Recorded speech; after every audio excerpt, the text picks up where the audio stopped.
I just want to invest in people that really want to be the best that they can be. Hello, everyone. It's Todd Scrima and my really, really good friend, Dave Kammerer. He's one of my best friends in my life. And we're broaching a subject on how to have the best marriage ever. So we're going to give some opening comments, and then we're going to talk about this. Our goal is that we would have 200-300 couples sit down and listen to this actively together. And they could pick one thing out of the discussion and they would implement it, and it would increase their love for each other. That would be my goal. So I got to know Dave Kammerer years and years ago. We do work together. He runs the largest office last year for Summit in Eugene, Oregon. Dave is a great leader, and he's been a professional coach for years as well for people. And he's taught this class a few different times in a business setting. And he's one of the best men I know. And he and his wife, Sherrie, have a very special marriage. He will talk about it openly. Like anything else, it's not perfect.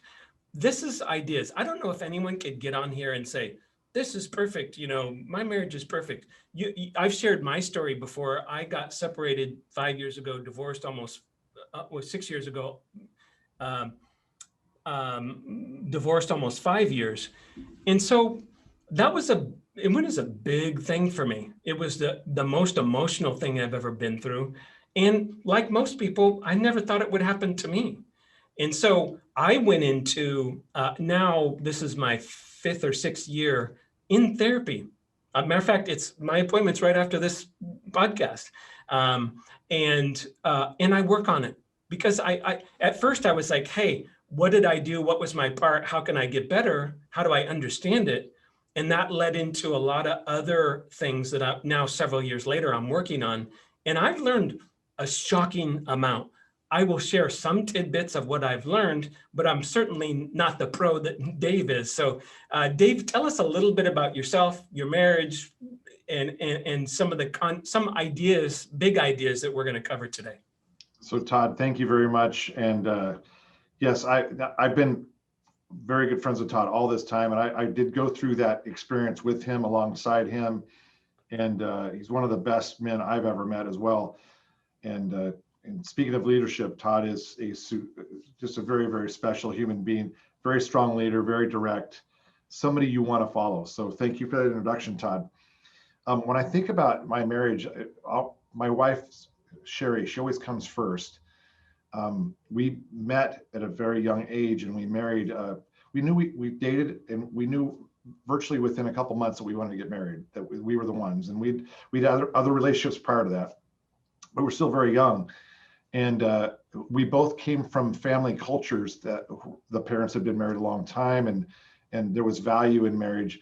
And what I mean by value is that it was valued in such a way as like, hey, divorce is not on the table. I mean, it's got to be bad. But we, at a very young age, we decided that we're in it for the long haul. That's the forever. Divorce is not on the table, because a lot of our peers at that time say, hey, if it doesn't work out, I mean, there's always divorce, right? And that's just not a value that we had. And but we did decide, hey, there's 3 deal breakers. And I think it's important for people to know this. So I was 23 and my wife was 18 when we first started dating. And that's when we decided we were going to get married. And we got married just after we both turned 19 and 24. And the deal breakers were, hey, if you are cheating on one another, one of us goes off the deep end on drugs or alcohol. By the way, in the last 34 years, Todd, I got really close on that one, and she helped reel me back in. And then the other one was any physical violence. And I'm proud. I've never raised a hand to her, never even thought about it. And it's just, I don't know if it came from my granddad, but boys don't hit girls. Yeah. Girls really shouldn't hit boys either, but it's a little bit different. But anyway, those were the things. And any one of those things happened, and I knew up front, any one of those things happened, dude, you are putting the whole deal at risk. And there's a lot to risk now, because we now have 4 kids, Todd, and we have 3 grandkids, and we've been married 34 years. But I just want to say something, because I think it lends credibility to what we're talking about. You know, I'm always careful on this podcast, both on my business one and on personal life that we're doing here. I don't want to come across, and I didn't want Dave to come across as we got it all figured out. That's not true. I'm obviously divorced, so I don't have it all figured out. But I do very much admire the relationship that Dave and Sherrie have. I've been to their house several times. I know their kids. They have a beautiful family network, and it's never perfect for any of us, but I really do admire their relationship, and I admire just as much their very strong relationship with their children. And so I just wanted to say that you have something that is admirable, and I think I've heard it from several people, even in other groups that Dave and I are in. People will come up to me and say, "Wow, you know, I really like Dave. I really like his wife. Man, their relationship with their children, it's very obvious that they've done a lot right." And that I just wanted to say that so people knew that we have some authenticity here. Um, so Dave, what are it's such a huge subject. It's hard to tackle. And we're in a world where roughly 50% of people get divorced, and we're trying to figure out how do we keep all that together? What are some components to that? I don't think we can cover them all, obviously, but we can give some ideas, and that's our goal here, is to give some fresh ideas of what someone could do, or some thoughts on how to increase. Let's say that you were to one of the things, if you're listening to this as a couple, pause this for a second and answer this question. Hey, honey, and be totally transparent, because so many people are not. On a scale of 1 to 10, 10 being the best, my marriage number, I think our marriage is a 6 or an 8 or a 3. Whatever your number is, be honest about it. The other person be honest back, and you'll see where there some sort of alignment. And what I would hope is that let's take a couple of these ideas and move it up a couple notches. That would be a success, right? So that's just an idea for you. Dave, what's one subject you want to delve into? First of all, I love Todd. I love how tactical and the measurement piece. And I've done that before, and my relationship with my wife has been rated as low as a 3 and as high as a 10 by her. Okay, so that's good to know. I think I can really simplify this for, listen, we're built for relationships, and this is about relationships, and relationships matter. So Sherrie and I value relationships with everybody, and with each other. And it's number one. Our relationship with our higher power, if you will, is also important. And it doesn't matter what your background is. And this is for everybody, including the same-sex couples, mixed race. We have all that in our family and friends. So it's not, there is no traditional, nuclear family marriage thing that we're talking about. It's about relationships. And so one of the key components of that is that you show people you care. I believe that having on-purpose time is probably the most important thing, especially now that we've been, we're in our 35th year of marriage. We celebrated our 34th anniversary recently. And the thing that we struggle with the most is when we were feeling the weakest, is when that time was not happening on a regular basis.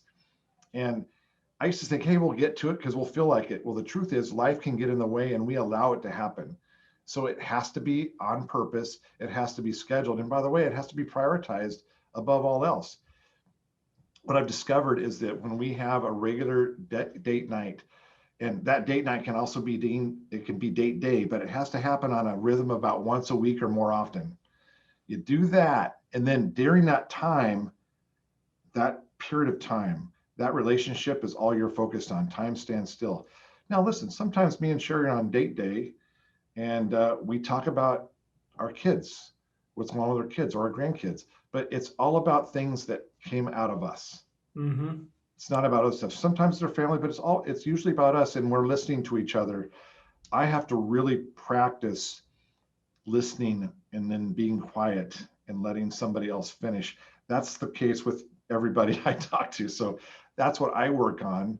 And then Sherrie, I have to pull things out of her sometimes, but then if I get the right amount of her favorite drink in her, she'll talk at a very, very good rate. And then I can and I've learned that about her. And by the way, that's loving somebody and knowing who they are. Yeah. And I think there's some really great tools out there for everybody. And one of my favorite ones that I've run across in the last couple of decades is this book. It's called The 5 Love Languages. And there's a little test you can get. You take about 30 questions. You can quickly figure out what your love language is. And what's interesting is that there's 5 basic love languages. Mine's words of affirmation. So if you criticize something I did, it crushes me. If you tell me I'm great at something, it elevates me. And so that's what I listen to, and that's what I pass out to people. And Sherrie likes to hear that stuff, but that's not her love language. Her love language is quality time and acts of service. And so it took me a long time to realize that. And even when I figured it out, I still didn't do those things. And what I realized is little things get like, I can see that bright sparkle from her. And I mean, it's stupid how easy it is. I can empty the dishwasher that she pre-scrubbed, filled up, and washed it. All I did was open it up and empty the clean dishes, which takes me a couple minutes. And then I'm on her top list for a couple of days. So I'm very lucky that I have somebody who's that lenient with me, but that's an act of service. That means a lot to her because in her mind, she's got all these tasks that she's got to accomplish. And I realized, hey, if I can take 1 or 2 of those off her plate, and she feels like she has to serve all this family, and I'm doing that for her, that's a big deal. That's just understanding my spouse and caring about her and realizing what is in her head.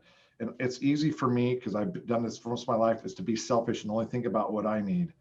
And I got to tell you, the key again is that on purpose date night, get the love language thing figured out, figure out what that your partner's love language is, and then speak to them in that love language and put yourself in their head a little bit every single day if you can. I don't do it every day, and we're not perfect, but I got to tell you, I do it minimum once a week.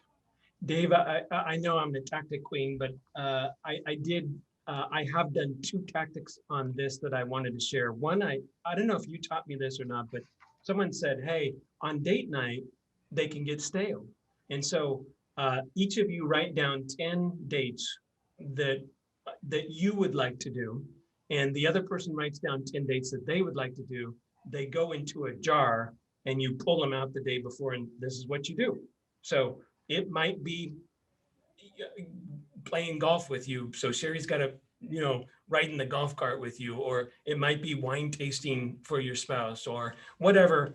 It might be going on a hike, right? Whatever is important, but whatever gets pulled out, that's what you do. And it makes it kind of fun. The other tactic, and this sounds so, I'm almost embarrassed to say it. Guys aren't that smart. And so I heard a tactic that I actually did, which was we put on our fridge what our love language was. And, it said mine was this, hers was this. Now that sounds so silly, but if you have a daily reminder when you go to get the milk or whatever, it's gonna make a difference, right? And you got to do this stuff on purpose. And I think that's part of what Dave's saying. I want to clarify the 5 love languages, because some people, Dave, haven't, we studied it for a long time, but it's words of affirmation. So that's actions don't always speak louder than words. If this is your love language, unsolicited compliments mean the world to you. Hearing the words, I love you, are important. Hearing the reasons behind that love sends the spirits skywards. Insults can leave you shattered. Quality time. In a vernacular of quality time, nothing says I love you like a full, undivided attention. Being there for this type of person is critical, but really being there with the TV off, the fork and knife down, all the chores and tasks are on standby. Make your significant other feel truly special and loved. Receiving gifts. Don't mistake this love language for materialism. The receiver of gifts thrive on the love, thoughtfulness, and effort behind the gift. If you speak this language, the perfect gift or gesture shows that you are known, you are cared for, and you are prized above whatever was sacred for bringing this gift to you. A missed birthday, anniversary, or a hasty, thoughtless gift would be disastrous. So would be the absence of everyday gestures. Acts of service. Can vacuuming the floors really be an expression of love? Absolutely. Yes. Anything you do to ease the burden of responsibility weighing Just on do it right. person will speak volumes. The words he or she most wants to hear is, let me do that for you. Physical touch. This language is all about the bedroom. A person whose primary love language is physical touch, not surprisingly, very touchy. Hugs, pats on the back, holding hands. thoughtful touches of the arm, shoulder, or face. They can all be ways to show excitement, concern, care, and love. Physical presence and accessibility are crucial, while neglect or abuse will be unforgivable and very destructive. So, Dave, you said yours was words of affirmation. Yes. Mine is physical touch. So, and I'll tell you how this plays out just because I've been single now for 6 years. Um, if I go on a date with someone, not the first date, but second, third, and we're not even holding hands, and I get the sense that they are scared of me or they're reclusing, I can't develop feelings. It's not a want, I need that. You need some warmth. Oh, 100%. And a lot of time this is misconstrued as a sexual act. That can be part of it, but that's not really what they're talking about. Like Dave knows this. We're both huggers. Huggy bear. Huggy bear. When in business, if I know you, I hug you as a man. With women, if you're a friend, I will hug you, but I'm very cautious, right? I don't want to make people feel uncomfortable, but my natural instinct is to hug someone to greet them. And so this is how that kind of plays out. So if this is hard. If you understand these things, it really can make a drastic difference. And hopefully there's somewhat of alignment on those things. And if there's not alignment, we can do some tactics to make the alignment closer, right? So what I think is really interesting, and I want to point out to everybody who's listening, do this exercise together. It's fun, but there's a plus and a minus to each love language. So like I told you that you actually articulated here, insults can crush me. Just like we're like saying something nice elevates me. There's a plus and minus to every one of those love languages. And you have to be careful. Sometimes you can inadvertently be crushing somebody in their love language with your actions and not even know it. And I like somebody like Sherrie, she likes to have a very clean house. And if she picks it up, it's nice if it's clean for at least a few hours. And if you come home and dirty things up and carelessly and don't care and don't help, and that's happened in the past. I don't do that anymore, but I learned this the hard way. But there's people that can be doing, that's an example where you can be doing some crushing damage and not even be aware of it. I'm like, what's the big deal? And because I didn't care about it, but to her it was like, hey, I did all this work. This is part of who I am. And you just like stomped all over it. I started with a minus sign that night, right? So be aware that these can be pluses and minuses. That's what I love about this tool is it really, if you're on purpose about a relationship, Todd, and you're aware of these things, you can actually make it fun. It's not about manipulating somebody. It's about making them feel more joyful quicker. And I want to go back to we're built for relationships. And it really is the most important thing. It's all we take with us. I promise you, I haven't died yet. I don't want to for a long time, but I'm pretty sure the only thing you take is the love that you feel for other people around you. So that's all you really are working on building during your life. So let's get the most out of it. This doesn't just work for your spouse, but that's what we're talking about. It works for everybody in your life. Yeah. Dave, I want to this is a question. I think I got this right, but I'm actually not sure. So the love languages are a little different. How I receive love is physical touch. That makes me feel loved. Most commonly, how I show love is acts of service. So you'll know if I like you if I'm sending you flowers, or I am cleaning the dishes, or doing something for them. That's how I show it. They're two different things for most people, aren't they? Well, no, you're talking about a primary and secondary love language. Everybody has one. When you do this, I call it a test. It's really more of a questionnaire. You'll go through them, and the rating will be, hey, maybe I'll have out of 30, my rating will be 15 in words of affirmation, and it'll be 10 in acts of service, and then it'll be 1 in some of the other categories. That's when you'll know what your primary and secondary language. And you're right. Sometimes you speak more often in the language that might be your secondary, or maybe that is your primary. Got it. But you're right. There's usually 2. It's very uncommon for somebody to be even across the board. with all due respect, I'd say that's a fairly boring person. Usually a passionate person is really high on one or two of these and fairly benign on the others. Does that make sense? Yeah. Like Yeah. I know Sherrie, actually at one point I thought her primary was receiving gifts, but when we actually did this, it was the quality time was number one and acts of service is number two. She's pretty decent on gifts, but then honestly, words of affirmation, I can tell her she's pretty, she likes hearing that, but that doesn't matter as much. Yeah, and this is worth it to say that this is true in business as well. So Dave reminded me of a story. He just told me this story maybe a month or two ago. This story is about 11 years old, and I don't remember it, but Dave clearly does. So this is how this translates. So in the business world, yes, Dave and I are really good friends, but I'm the CEO and he runs a big division of the company. I remember 10, 11 years ago, he had 1 month where he lost money. And I called him and said, hey, I've got one rule in my company, don't lose money.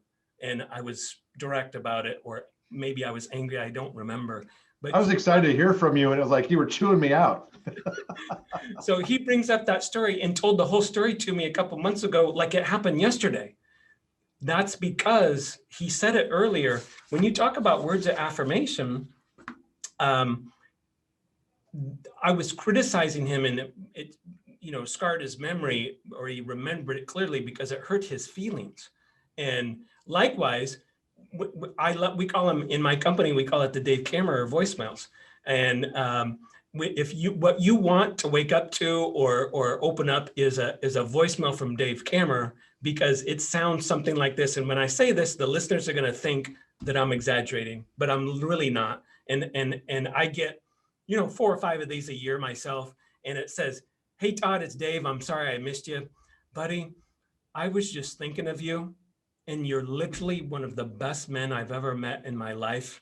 I value our friendship so highly. It's one of the most coveted things in my life. I think the leadership that you showed last week on that call was beautiful. I thought you were fair and articulate. It just makes me admire you even more. I just want you to know I was thinking of you and I love you. Those voicemails happened from Dave Kammerer because that's his love language. That's exactly right. Actually, it's nicknamed the Dave Kammerer Love Call. Yes. I'm not embarrassed about it. I'm kind of proud of it because they're sincere. They come from the heart. Very sincere. Yeah, they're very sincere. We're not suggesting that you do that in a fake way. But there's always great things to find in people all the time, right? If you really think about them, it's like living a life of fear or living a life of gratitude, which I've talked about on this podcast. It's like when I call someone or I interact, all I'm thinking is, what do I really admire and love about this person? And that's a very healthy, fun way to live life, because these things do transfer. We're talking about romantic relationships, which is the most important relationship in your life. But there's there's business relationships and friends and family and kids. There's a lot of other relationships, and a lot of these things do apply to those things. That's a fair statement, right, Dave? Yes. I'll say one positive thing out of that phone call from 12 years ago was that we never hit a negative P&L after that.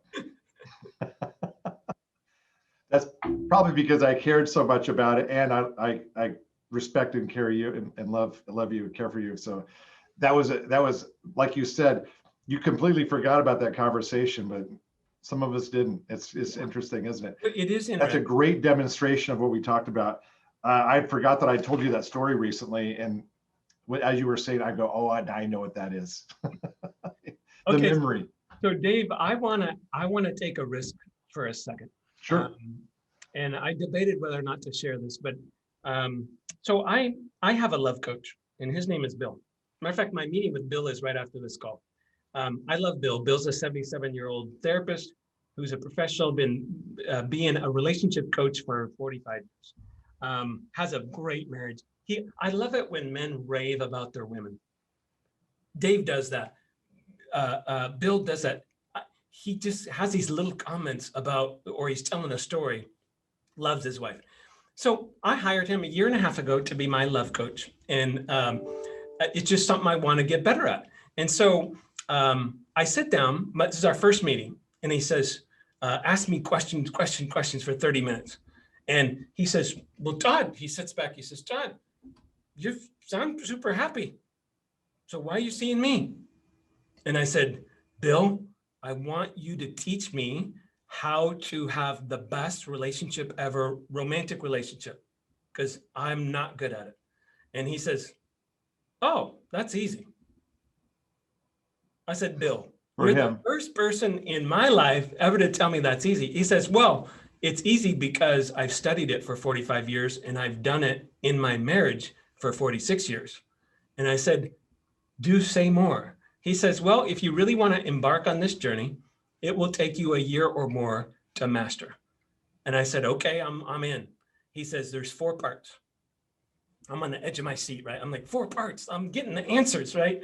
So the 4 parts are physical connection, spiritual connection, mental connection, and emotional connection. Physical, spiritual, mental, emotional. Sounds simple. So let me just quickly explain. Physical, we all know you're physically attracted to that person. We understand that one. That's probably the easiest one to get. The second one is spiritual, which threw me a little bit. He went on to explain common beliefs and values. And so being aligned on those things.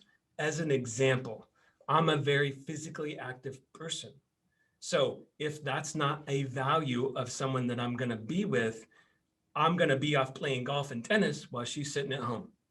And he says that's an example of something that is important. Okay, you the third one is mental connection, and just to describe this, because this one was really tough for me.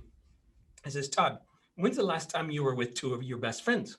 I said, well, I was just on a fishing trip with Jim and Josh for a week. We were floating down a river fly fishing, spend every waking hour together. And he says, did you run out of things to talk about? And I said, no, they're 2 of the smartest guys I know. And we're up till 2 o'clock in the morning talking like little girls every night. He says, that's mental connection. And I told him, I've never had that with a woman. And he says, that's the problem. It was like a light bulb for me. I never knew that that was a major ingredient. And he actually says on these 4 things, he says, that's your number 1. If you don't have that, you're not going to develop emotional connection. The 4th one is emotional connection. So we all know what that is. You see someone and you're like, oh, that's my baby. You want to be with them. You have this emotional connection that feels very deep. It feels very real. And probably in Dave and Sherrie's case, it's like you almost feel like the same person. You're so emotionally connected. So we've spent a year and a half now on those 4 items, and they all sound simple, even when I explain it that way. But he has like 10 or 15 subcategories under each one that we go over to see if I understand. And it's been very, very enlightening, because I didn't know a lot of this stuff. And I think about it like this, if I'm being really honest, I'm like, I'm a pretty smart guy. And I feel like I knew those 4 things, but I didn't know how to take them and how to implement them and into a romantic relationship. And I'm sure there's some weird dysfunction there, but I didn't have a way of thinking about it. And this gave me this 4 parts: physical, spiritual, mental, emotional. It gave me a roadmap on how to think about it, similar to the 5 love languages. It's similar. It's a process of understanding. So Dave, when I say those 4 things, I wonder if you could just articulate a little bit how that relates to you and Sherrie. By the way, I hope you're getting Sherrie's permission before this comes out. I'm sure I mentioned it in passing. So Todd, I love it. So physical, spiritual, mental, and emotional connections. And when you were talking, I was thinking that the mental connection is often the hardest. But without all 4, at some level, you're going to fail. I get it. And I agree with that 100%. I've never heard it articulated so well, though, and I love this guy. I might need to get some lessons from him too, by the way. And it occurred to me that something you're really good at that maybe you don't use when in the mental connection is you're very good at you're inquisitive. You're good at asking questions and following a trail of information. And I think that's a really good way that you could use that when you want to have a mental connection with somebody.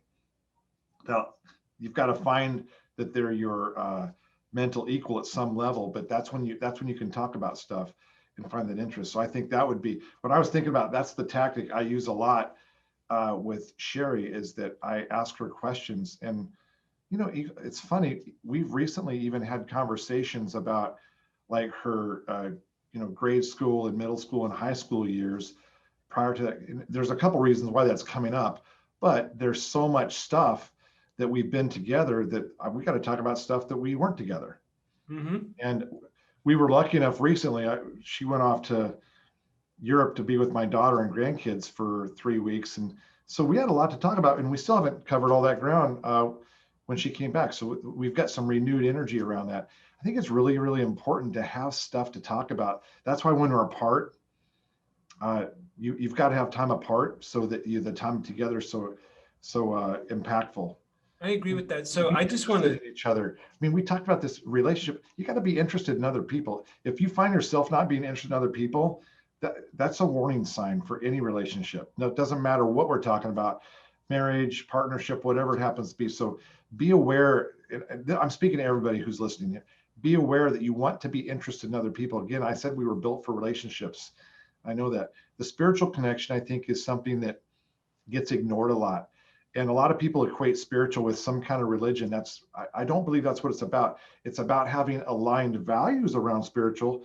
But spiritual for some people can just be like, hey, I understand where my spot is in the universe, and I have this picture of we're a little speck on Earth, and there's this giant universe out there, but I'm aware that I do matter, and so do you. It could be any number of things. It can also be very directly related to any type of religion, like Christianity or Buddhism, whatever it happens to be. But you have to have that alignment, and if you don't, I remember the TV show when I was a kid. The Jewish gal married the Catholic dude. Remember that one? Yep. They made a big deal out of it. You talk about those worlds aren't that far apart because they both come from the same book. They're all over in left field. So that wasn't really a good example. You bring somebody from the Far East who believes in Buddhism to somebody who was brought up in the Amish tradition, and that now those people are going to have to really work at understanding each other's spirituality. Does that make sense? 100%. At their core, if they really want to have understanding about each other, they could do that, couldn't they? Yep. They just have to have the desire. So anyway, those 4 things, I love them. I think what happens in relationships that have been around a long time is that I haven't seen this happen to us, and I'm on purpose about it not happening, but that physical connection is really important too. You have to have that desire for somebody, and thankfully, I guess I'm still handsome to Sherrie. She certainly is beautiful to me, and every now and then I show that to her, and she really, really, I know that's important to her. And there's a rhythm to that too. And I think that we should all just don't understate that. Dave, can I pause you for a second? And Sure. I want to be transparent.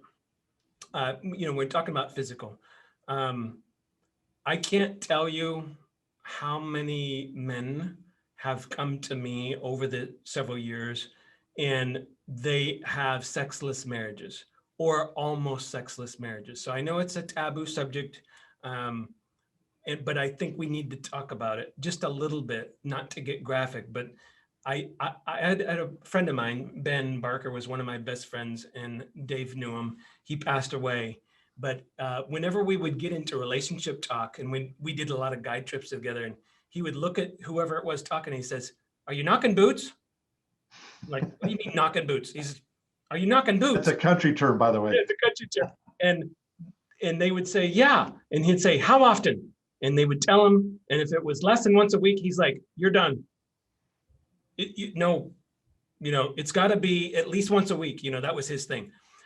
So whatever, I don't know what the math is for people. I'm sure it's a little bit different, but I've had a lot of those conversations. I'm like, that's the only relationship that you have that. it's very special.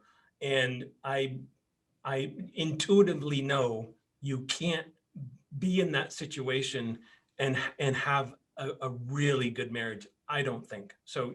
Dave, just your roundabout comments on that. It happens a lot more than people think. No, I agree with that. And there's various levels of that, but it's the intimacy part is really, really important. And I think there's a rhythm to it, pun intended, for sure. But I'm talking about the time rhythm, just like there is for date night. And I think there, I don't know how it got set up this way, but we have a weekly calendar and a monthly calendar and an annual calendar. That weekly rhythm is really important. I literally look forward to date night. Our date night is this Friday, and what we're going to do, and just it might only be 2 or 3 hours because we've got lots going on in our lives, but I'm really, really looking forward to that. And I think she is too. And we work hard all week so we can enjoy that time together. And I really think it's important to have that to look forward to on a weekly basis. There's another thing about a weekly rhythm where if you work 7 days a week, week in, week out, if that's happening to you right now, stop doing that. You got to have a day of rest. And just like anything else, you've got to have that rhythm. And I think it falls in a week. So you said, Ben said, if you're knocking boots, if it's less than once a week, you're in trouble. Yeah. Think about life as having a weekly rhythm. Everything that happens that goes on that's worthwhile has some kind of place in that week. And enjoy it. There's some things in life that aren't enjoyable that we have to toil and do. That's fine. Enjoy that you get to do that, so you get to enjoy this other time. Yeah. I honestly, I think the work that I do that maybe I don't enjoy so much, which is very little of my life anymore, but whatever that is, I mentally say, hey, I get to go through this so I can enjoy all this other stuff. Yeah. And yeah. maybe that's one of the challenges. We don't think of life like that anymore. Now you're going deep. Yeah. So let me start to wrap up a little bit. Let me just say this, Dave. When I was going through physical, spiritual, mental, emotional connection, I've known you and Sherrie for years, and you are aligned on all those things. Like you guys have those things. Just as an example, on several occasions, he's come up to me at a cocktail party and said, nudged me and said, "Hey, look at Sherrie over there. She's hot." Like they've been married a long time, but I love that. I think it's so cute and necessary. So you guys are aligned on those things. Your spiritual alignment's very tight. Your mental connection, Sherrie's quiet, but she's very deep. You're more outspoken, but you're extremely intelligent. And I think you just match each other on those things. So Dude, I married up. I don't know how it is. I've kept you her definitely up. married up. Yeah, I'll kick the kicker. Okay, so Dave, total wide open question that we can use to wrap this up. And a question I've asked myself so many times. If why are we so unsuccessful in society at this? I've studied this stuff. I've studied divorce rates in other countries. Just so you all know, they're all about the same. You can pull up some studies on your phone. They're pretty similar. Like maybe Switzerland is 46% divorce rate and America is 51. Like there's not a huge variance. It's not just an America problem is my point. So what are we doing wrong? Well, Todd, I think it's a values and commitment thing. And I use that word, a covenant. Marriage is a covenant with God in our religion, and that's a commitment, and it's till death do us part. I think having the character of saying I'm going to do what I said I'm going to do is a hard thing for some people because they didn't think through that decision. I believe Sherrie and I got lucky, and we found each other, and we had a very serious conversation where we agreed on some very basic things up front, and I think that sometimes that's a mistake that a lot of us, that part was a mistake, but the mistake that's made is that you don't do that and that you leave in the back of your head, you give yourself an out. I think that a lot of us like to keep our options open.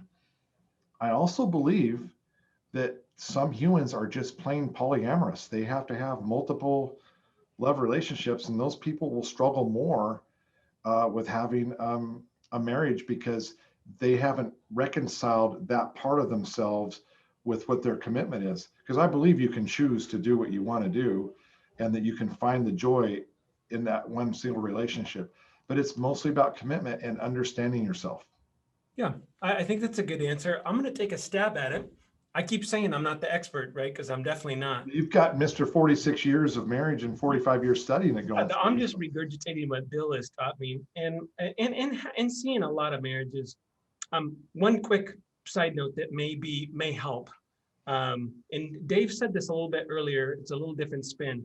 I have a lady that Dave and I actually know, and when they got married, they wrote down their non-negotiables. They each got 3. Now, so if I remember right, they had, I think it was the same 3 non-negotiables. Dave said, They're very similar. right, but then they did 3 of their own. So the husband's a good friend of mine too. One of his was, just as an example, he's like, look at, we have to be intimate at least this, I think it was once every 10 days or something. That was in the bylaws of the marriage.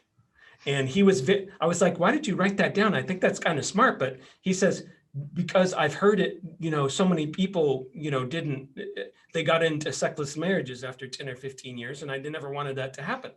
And anyway, maybe you're listening to this, maybe you're married and you write down, hey, here's 3 things. These are non-negotiables. This is what I need to be consistently happy. Maybe it gets updated once a year. I know it sounds a little scientific to do that, but this is our number one relationship. And I think spending some time on it is necessary, right? And so, what's that statistic? Most people spend more time planning their vacations than they do planning their life. Yep.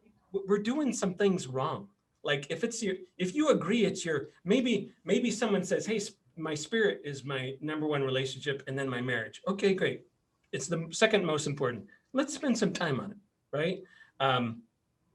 The other thing I would say is, I don't think, this is going to sound like a dig, I do not think that parents prepare their children well for that decision. That's just me being blunt and honest. So maybe it's 5 languages, maybe it's some books you studied together, maybe it's my 4 things that Bill taught me. Have the conversation, and I just think it's probably one of the most important skills that we can teach our children. And a lot of us do it just by osmosis, like we see our parents hopefully have a good marriage and we copy that and we copy some good things in it. But I don't think it should be a guessing game. I think it should be worked on like anything else and take an active role as a parent in preparing our children for that huge decision. So that's my thoughts on that. Dave, give me a wrap-up comment and then we'll get out of here. Well, here's a great easy tactic: is go to a wedding of somebody you're invited to. Hopefully everybody gets invited to a wedding, and you can watch somebody else do their vows. And Sherrie and I went to one this last weekend for one of our team members here, and we were sitting there and we were holding hands, and they were sweet, these kids, and their vows were, they were just as sincere and succinct as we were that time when we were that age. And that was sweet. And we had a nice conversation about that afterwards. And also, Todd, on the anniversary, that's the time to be on purpose about having that conversation again about, literally like an annual review, if you will. I know Todd made it sound kind of businesslike, and that's who he is, but that's okay. It's good to have a rhythm. I mentioned weekly, monthly, and annual rhythm. An annual rhythm would be definitely getting together and talking about do a marriage assessment. Here's the good and the bad this last year. We're recommitting again. And always assume that the recommitment's going to happen. But boy, wouldn't that be more intelligent than just waiting until something gets so bad that it's too late? Yes. So I think we threw a lot of stuff out there. I really want the focus to be on, we're made for relationships, and you got to be on purpose about your important relationships. And the more important they are, however the hierarchy is, like Todd said, invest the time and effort in that level of importance. And I think many of us, me included, have taken that relationship for granted over the years. And I've learned, in the last 10 or 15 years to not do that, to make it more on purpose and invest time in it. It's become joyful and also very rewarding. Yeah, that's great. Dave, I'm telling you, I'm so proud of you setting the example for me and several others in that category. And Dave's the first to tell you, Sherrie will tell you, Isn't that, even when you're pretty good at this stuff, it's not easy, right? Not But I even don't think close. anything in life is easy. You know, our career, to have a great career is not easy. To have a great marriage, to have great kids. So let's just, I've accepted this a long time ago. Like, hey, life is hard. And no one ever told me it was supposed to be easy. So I wake up every day thinking, hey, it's going to be hard and I'm going to have fun doing it. And I think the reason that I do these silly podcasts is because I want to give people some tools and some ideas and some ways of thinking about things that they can live their best life. And it's just a small way that I can give back, my guests can give back a little bit. We don't know everything, but it's fun. I guarantee you, if you listen to this whole thing, there's one or two things that you could take away from that and actually take action on. Just don't let this be some motivational thing or, hey, that was interesting. Do something with it, right? Take action. Be a person of action. Those are the people that have the best lives. Don't forget, you can always go to beyourbest.com. And also, we are a national mortgage company. So we do mortgage loans. So if someone sent you this, or you want to get a home loan to buy a house or refinance a house, reach out to a Summit Funding loan officer. We're happy to help you. We have locations all over the country. And then also, we bring a lot of new people into the industry and train them from scratch. Some of them are loan processors, some of them become underwriters, some are salespeople. You know, if you know of someone who's bright, young, hungry, smart, and they're looking for that kind of career, encourage them to apply. I think it's at summitfunding.net, and there's a career page where you can apply. So guys, thank you very much. Dave, I'm very honored. It was fun to teach this with you because I learn from you all the time. And I think that's one of the reasons we have a great friendship, is I learn from you and vice versa. And it's I definitely learned from you, Todd. I'm very honored to be your friend. It's been a pleasure and honored as well. And I wish you all the best, and thank you very much for listening and watching. Thank you, guys. Talk to you soon. Bye, guys. I just want to invest in people that really want to be the best that they can be.